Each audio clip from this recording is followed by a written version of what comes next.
fill its empty coffers, Britain levied huge taxes on colonial America for products such as tea, sugar, and paper. This was met with strong resistance from the Americans.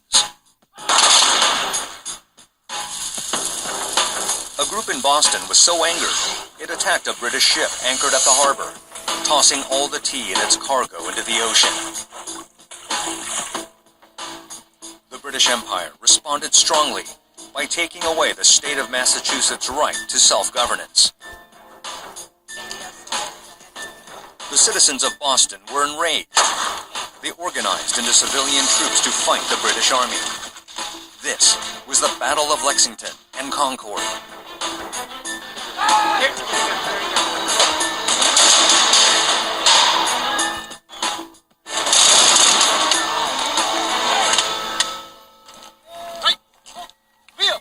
The American Revolutionary War ensued for 8 years, ultimately concluding with the victory of the American Army.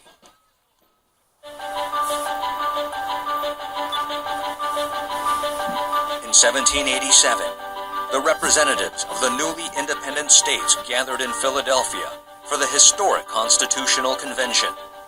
However, a fierce debate broke out at this convention, with the participants split over two opposing views. One side stressed the right of individual states to self-governance, while the other pushed for the establishment of a strong federal government. After a long debate, the state representatives consented to the Federalist argument and reached an agreement over the draft Constitution. However, the ratification of the Constitution proved even more challenging. The identical debate that took place at the Constitutional Convention was repeated in states across the country. The state of New York harbored the greatest opposition to the federal government. James Madison, a proponent of the federal government plan, wrote what became the Federalist Papers in order to get New Yorkers to ratify the Constitution. Here, Madison clearly defines the nature of the political system of the United States. He declared that this government will be a republic and not a democracy. This is a copy of the newspaper in which James Madison published his Federalist Papers. Here, he explains the two greatest differences between a democracy and a republic. Firstly, the republic delegates governance to a small number of representatives elected by the people. And secondly, the republic can be extended to a greater number of citizens and a larger area of the country.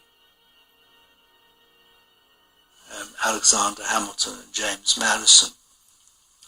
And both of them were very anxious indeed to insist that the American Republic wasn't going to be like any of the Greek democracies. It was going to be a new form of state which would work on a much larger scale and which would take its political decisions in a more sensible way and a way which wasn't so subject to immediate impulses in a large group of people, to what they saw as sort of crowd political phenomena.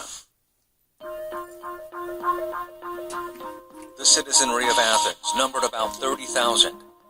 Anyone could participate in the ecclesia anytime and become a representative once in their lifetime, should they wish so. However, citizens participating in the vote at the time of the founding of the U.S. numbered 220,000. And now, there are over 234 million eligible voters in the United States. The largest stadium in the U.S. is the Michigan Stadium. It has a maximum capacity of 100,000 people. If the United States were to be run as a direct democracy like ancient Athens, it would require 2,340 Michigan stadiums in order to accommodate all American citizens eligible to vote. We need every American to stay active in our... But I can promise. Debate would be impossible in gatherings of this scale as well. If each person spoke for just 5 minutes, it would take 234 million people 1,170,000,000 minutes, or 2,226 years to finish speaking. James Madison determined that it would be impossible to run a federal government in this form of participatory democracy.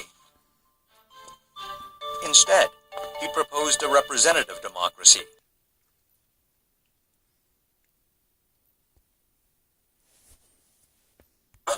And they were saying, we're not establishing democracy. We're establishing a republic. What's a republic? 미국 건국 당시만 해도 민주주의는 부정적인 의미가 강했습니다. 오히려 공화제를 훨씬 더 선호하였습니다. 그런데 언제부터인가 공화제보다는 민주주의가 보편적인 이념이 되었습니다. 왜 그렇게 되었을까요?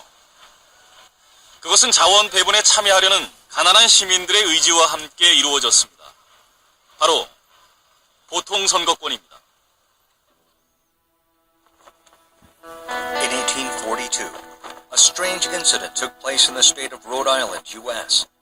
Two state governors were elected at the same time. This incident was started by Thomas Dorr,